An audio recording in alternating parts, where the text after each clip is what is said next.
नमस्ते, स्वागत छ यहाँहरुलाई मेरो च्यानलमा। आज म यहाँहरुलाई ढिडो बनाएर देखाउँछु। ढिडो बनाउनको लागि मैले लिएको छु फापरको पिठो। त्यस्तै मैले कराईमा पानी बसालिसकेको छु। अब यो पानीलाई चाहिँ उम्लिन दिनुपर्छ। पानी चाहिँ हल्का उम्लिन लागेको छ। अब यसमा 1 चम्चा जति घिउ राख्ने।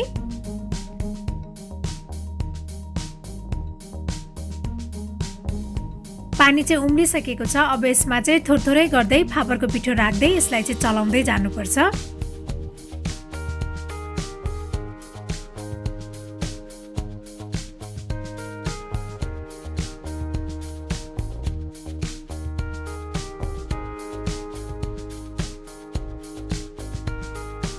ढिडोलाई मधुरो आँचमा चाहिँ राम्रोसँग मस्काउनु पर्छ। ढिडोलाई जति मस्काए त्यति नै ढिडो राम्रो बन्छ।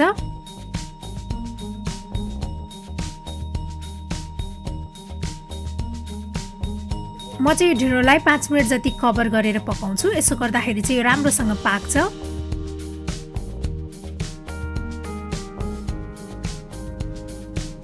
अब हाम्रो यो ढिडो राम्रोसँग पाकिसकेको छ। यो चाहिँ सर्भ गर्नको लागि रेडी भइसकेको छ। त्यस्तै ढिडोसँग सर्भ गर्नको लागि म चाहिँ अलिकति रायोको साग पनि बनाउँछु। रायोको साग बनाउनको लागि प्यानमा मैले थोरै तेल राखेँ। अब यसमा मेथी पनि पुराउने। मेथी रातो भइसकेपछि अब यसमा काटेको हरियो खुर्सानी पनि राख्ने र अब यो साग पनि राख्ने। अब यसलाई राम्रोसँग चलाएर 2 मिनेटसम्म यत्तिकै पकाउनु पर्छ।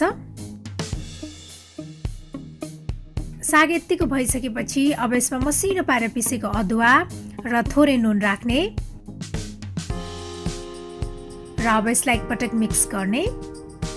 अब यो सागमा निस्केको पानी चाहिँ नसुकुन्जेल यसलाई पकाउनु पर्छ। अब हाम्रो यो रायोको साग पनि रेडी भइसकेको छ। त्यस्तै अब म टमाटरको अचार पनि बनाउँछु। टमाटरको अचार बनाउनको लागि मैले उसिनेको टमाटर लिएको छु। यसको चाहिँ मैले यसरी बोक्रा निकालेर लिएको छु। अब यो टमाटरलाई ब्लेन्डरमा राख्ने। त्यस्तै अब यो काटेको हरियो धनिया पनि राख्ने। त्यसपछि अब यसमा हरियो खुर्सानी पनि राख्ने। मैले चाहिँ 2टा केस्रा लसुन पनि राखेँ। मैले चाहिँ यो आलसको छोप पनि लिएको छु। मैले चाहिँ आलसलाई भुटेर अनि पाउडर बनाएर लिएको हो। त्यस्तै अब नुन स्वाद अनुसार राख्ने। अब यो सबैलाई राम्रोसँग पिस्ने। आलस हालेको टमाटरको अचार चाहिँ ढिडोसँग एकदमै मिठो हुन्छ।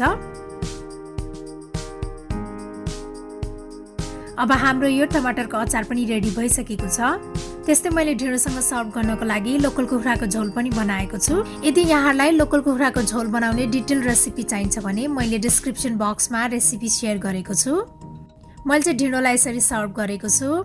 मैले लिएको छु रायोको साग, लोकल कुखुराको झोल, टमाटरको अचार, त्यस्तै मुलाको अचार पनि राखेको छु र मैले ढिडोमा थोरै घिउ पनि राखेर सर्भ गरेको छु। मलाई आशा छ यहाँहरूलाई यो ढिडो बनाउने सजिलो रेसिपी पक्कै पनि मन पर्यो होला र मेरो अरू यस्तै रेसिपीहरूको लागि प्लिज मेरो च्यानललाई सब्स्क्राइब गरिदिनु होला र मेरो भिडियोलाई लाइक, शेयर र कमेन्ट पनि गरिदिनु होला। Thank you for watching. Bye by.